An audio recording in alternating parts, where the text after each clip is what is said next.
That's Nick. And that's Joseph. And today we're here to talk about Shaft in Africa, the third film in the Shaft series that was released in 1973, directed by John Guillermin. It is also notably the only Shaft film directed by a white man. Oh, okay. So we completed the trilogy. How do you feel about Shaft in Africa? It's better than Shaft's big score. It is the best one. It's also more entertaining than the original Shaft. I enjoyed it. Yeah, it's entertaining.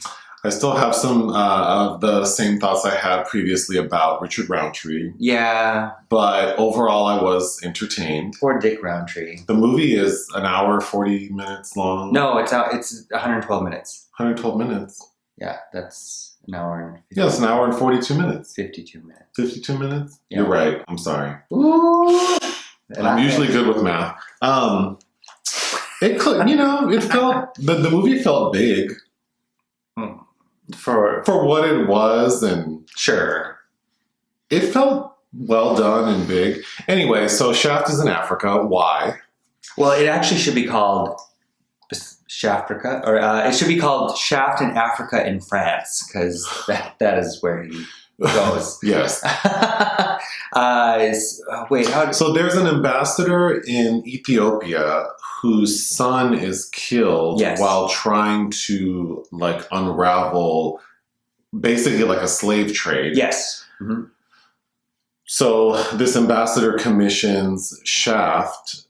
They kidnap him. So commission is generous. He's kidnapped because they understand that he has a particular skill set, which is not really made clear. No, not really. Why they sought out John Shaft. But he's kidnapped, and then to make sure that he has the fortitude to complete his mission, he's placed in a room with deep sand and a lot of lights to duplicate the desert. That's 110 degrees. And Shaft... and they said, we're going to kill you if you don't walk back and forth for 8 hours. Which he immediately doesn't do and buries himself in the sand. And then they're like, good job. Genius. And he's naked. Shaft is naked. We see buttocks. We see pubic area. You see a penis. We see a head of a penis. You see a shaft. You see a shaft. You see shaft. Shaft makes its debut. It's a fleeting moment. The scene, the first time we see him nude, there's a fight scene. With Frank McRae, who's not African, playing an African. Frank McRae is the heavyset man from Batteries Not Included. Okay. Anyway, that scene was quite entertaining. Yeah, because it's not edited well because it's not edited well. You see his penis, and then cut to he's wearing bikini briefs it's like bikini briefs and then pants. Cut to wearing full-on sweatpants and then back to being nude. But that added to the charm of the film. I was amused. So Shaft is sent to Ethiopia, Addis Ababa, to infiltrate. Yes, but along the way he's trained to speak Manta. Well, that's what I was going to say. So he's sent to Ethiopia to infiltrate, which first thought is Richard Roundtree does not look Ethiopian, nor does he sound African in any way. What's his African name? Jawi? Jawi, Jawi. So the ambassador enlists his daughter, who's quite beautiful, played by a woman who looks like she's from Detroit. Vonetta mcgee, who is beautiful. Who was famous the year before for playing the love interest in Blacula. Oh. Yes. And she actually got her start in Sergio Corbucci's The Great Silence, which is a really good film. Okay, well, she's stunning. And she was married to Carl Lumbly. Don't know him. You know him. He's a black character actor. You've seen him. They were together. We don't all know each other. No, what would I know him from? Anyway, she's lovely. She's the ambassador's son. To Sleep with Anger? You know I don't know that. She literally sounds like she's from Motor City. Don't know how she's like the daughter of this Ethiopian ambassador, but she is going to teach him the ways of the Ethiopian people and teach him how to speak Manta. Mm-hmm. And she's also about to undergo Yes, so we need to stop right now and talk about something very disturbing to me, which has been a thing that I've been very bothered by since I learned that certain tribes in Africa perform clitorectomies on young women. Mm-hmm. They say it's ceremonial to sort of. There are all these stupid reasons. I think it's usually when they're also like teenagers too. It's when they start getting their. It's supposed to remove joy from sex, from what I understand. But it's usually when they start menstruating. Sure, is what I thought. But it's a very violent violation of a woman's body, and it's very disturbing. But in this film, it's just brought up like, yeah, I'm due for my clitorectomy, but the way she says it is interesting. Like clitoridectomy? Right. Something along those lines. It's not funny, but it's funny. Not funny. Genital mutilation is not funny. It really But is. because she meets Shaft, she decides... He posits that he will be able... So she says that she shouldn't gain pleasure from sex and that her body should just be used to honor her husband and her children. But Shaft posits that he can give her so much pleasure that she will reconsider maintaining her clitoris, which she ultimately does. Yeah, she does. So anyway, Shaft gets sent to Ethiopia, but the bad guys, so the people who are responsible for this slave trade, find out that Shaft is going to bust it up. So he's sort of like chased the entire way. So it's played by Frank Finlay, who was a famous British thespian. Frank Finlay is a Mafi? Yes. Okay. And he is probably best known to contemporary audiences for playing Adrien Brody's father, I believe, in The Pianist. The Pianist. Okay. And he is actually the film opens with him, doesn't it? In the car with the young woman, and he says, "Brighten my day," and makes her. There's a very boring oral sex scene. Yeah. Like literally, he says. Like she's you say what he says. She's smoking a cigar. She's like, "Does the smoke bother you?" They're in the car, and he like grabs a cigar from her and says, "Brighten my day," and she immediately puts her head. You're killing my bit because I wanted you to say it and I was going to do it. Oh, sorry. Anyway, I feel like the moment's over. But basically, he says, "Make my day," and she goes, "Yeah, it's about that." And then cut to like, oh, yeah. So sorry. Okay, well, whatever. Comedy's hard. So this man has people sent to chase Shaft to stop him, but he makes it onto the boat to be shipped to France. There are a lot of calamitous scenes, even when he's in Ethiopia. Like, so he gets this dog in the bush. Yeah, he escapes some event and like finds a dog, fights one of the handlers, makes his way onto the boat. In between that time, the ringleader's girlfriend, who's a nymphomaniac, played by. There's a scene. Oh, who's she played by? It's a Yugoslavian actress named Neda Arneric, and this is kind of what she's best known for. Okay, well, she was cute. She was real cute. She was a nymphomaniac. Yes. There's a scene where they're driving by some of these black African men working, like shirtless, sweaty, and she's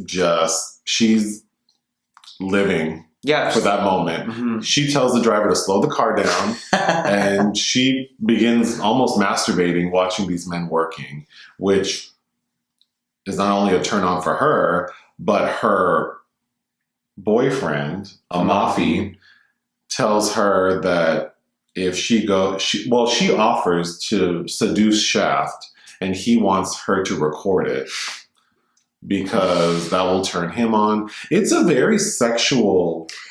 It's more so than Shaft's big score. Yes. This has more taboo issues. There are racial fetishistic issues. There's some racial political undertones with the slave trade going on. Yes. Although none of those in a very intelligent way. You're right. But they're there. And I applaud that. Sure. So on the boat, of course, the Yugoslavian actress attempts to seduce him. She's successful. Mm-hmm. There's another nude scene with Richard Roundtree, which at this point I think I will just reiterate. I don't find him appealing. Well, it's not that I don't find him appealing. I just don't think that Richard Roundtree as a person is so...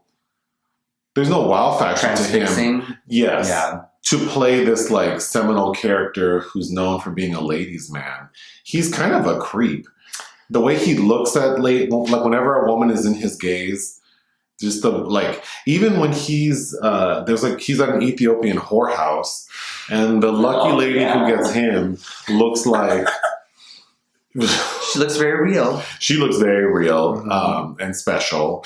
And even when he sees her, he's like, let's do it. Like, he's just a creep. Yeah. Well, when you compare him to contemporaries, like Fred Williamson, or who played Blacula? I'm forgetting his name. Or Glenn Turman or something like that. Like, they have... He's not debonair. He's not smooth. He's not sexy. He's not even vulgar. Like if he were kind of like sexually aggressive. Like Dolemite. Sure, yes. Yeah. Yes. Yeah. Like, there are many ways that a person can exude sex and not look like, James McAvoy. But I'm just kidding. I was trying to think of someone sexy and I couldn't. But yeah, he's just very flat. And so I just, because at this point, when he's with that Ethiopian sex worker, it's just so like he's like a dog. Yeah, it doesn't help that also, again, the script doesn't give him any witty lines to say either. He's very, like, all of his comebacks are very, when Samuel Jackson plays Shaft, he gets like, it's my duty to please your booty, and, all these other witticisms, but there's none of that. No. With Richard Roundtree. So anyway, Shaft makes it to France, and the handler in France, who's sort of in charge of all the men, leads... Well, actually, I don't remember. How does that building end up on fire? He blows it up. He blows up the... No, not the building. The house where all of the men were housed. So all of these Black African men who are brought from Ethiopia are taken to a home in France, where they're all... half of the money they're being paid is used for rent. And then Shaft confronts the handler. And then something... Amafi's men come to find Shaft there. Yeah. They're shaking everyone down. A fire ignites. Shaft is able to escape and and he's able to call the ambassador and the ambassador's daughter. They somehow are already there waiting for him. Mm-hmm. And they kind of settle up.